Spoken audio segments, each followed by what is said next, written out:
Hey, what's up guys? So today I'm going to be reviewing my 2023 Kawasaki Ninja 400 in carbon gray. Just wanted to hop on the bike today, ride it around, and give you guys some pros and cons for possibly making this bike your daily rider. I know there's a lot of beginner riders out there who are looking for a bike like this to get into, and just wanted to give you my thoughts on it. So let's get started.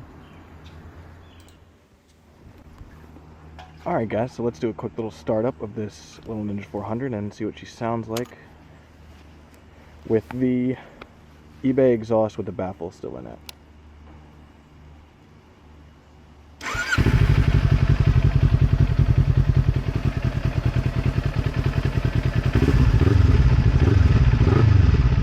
Sounds pretty good.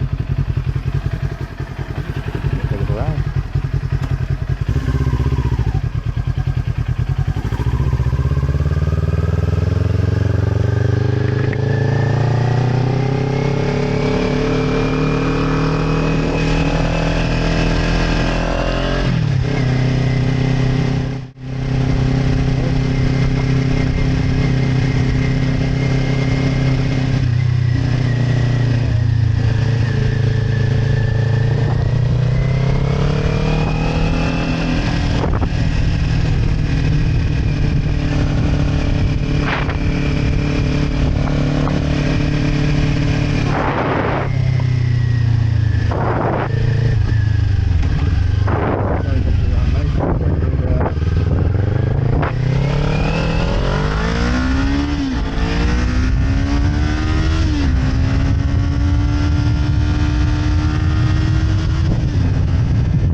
Alright, so let's talk pros for the Kawasaki Ninja 400. This thing is a 399cc parallel twin, comes in at about 44.8 horsepower at around 10,000 RPM, and makes about 27 pound-feet of torque.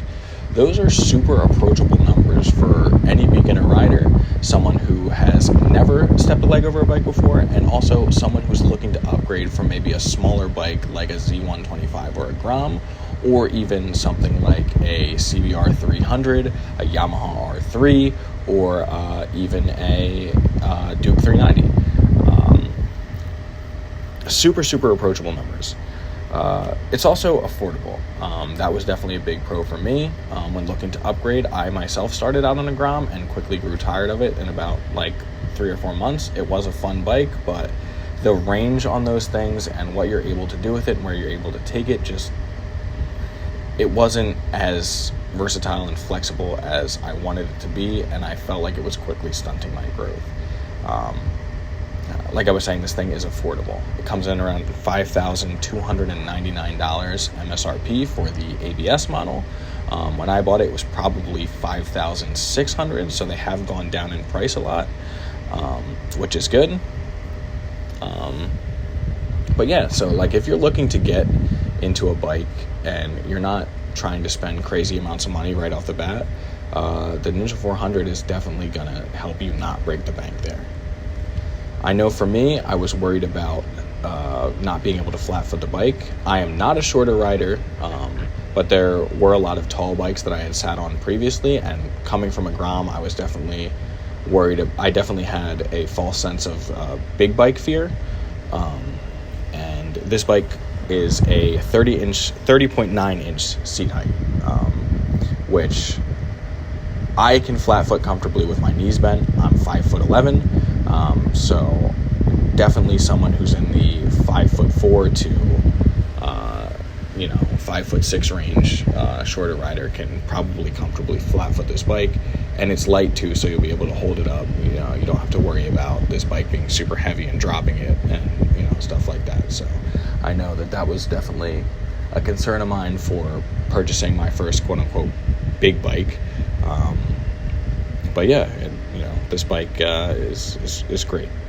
Like I said, it's lightweight, 366 pound curb weight. It's super maneuverable. You can move it around, flick it through corners, and really have a great time with the bike. And And, this thing is really all smiles per gallon. Every time I hop on this thing and, take it for a ride and a rip, I'm smiling, all the way to work, all the way home. And it really helps just brighten my day up a little bit and, take away some of the things that, maybe I went through at work, maybe I'm going through at home. I can just get on this bike and clear my head and really just relax. That being said, there are some things about this bike that aren't necessarily great. The lightweight does help, when you're trying to move it in and out of maybe your garage, you're taking it out, that sort of thing. But on super windy days, that bike being lightweight is going to be super noticeable. You're going to get blown around by the wind a lot,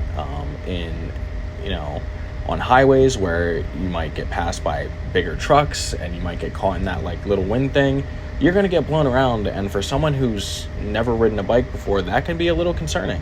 I know for me, I had never experienced something like that before, and when I started taking this bike back and forth to work and I was just getting pounded by wind, that definitely shook me up a little bit, and it took some time to get used to it.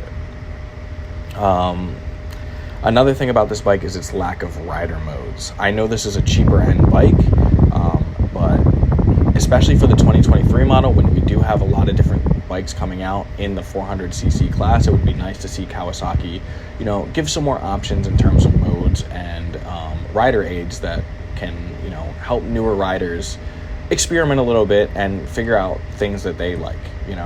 Maybe 44.8 horsepower is a lot for you. You want this bike, but you want to kind of ease yourself into it, but you don't want to buy something smaller like a Grom first. If there was like a rain mode or something to turn the power down a little bit on this bike, that would be nice for someone who's concerned about something like that. As well as the LCD screen on this bike, it is super outdated. It looks nice, but when you have things like the CF Moto 450SS coming out, and it's got a TFT dash for around the same price, it's kind of hard to look at some of the things that are being offered on that bike for around the same price and look at this one and be like, I want the Ninja 400 over that one, when that one has so much more technology. It has Brembo brakes and it has the TFT dash, as well as what I would say are a little bit sportier and sharper looks.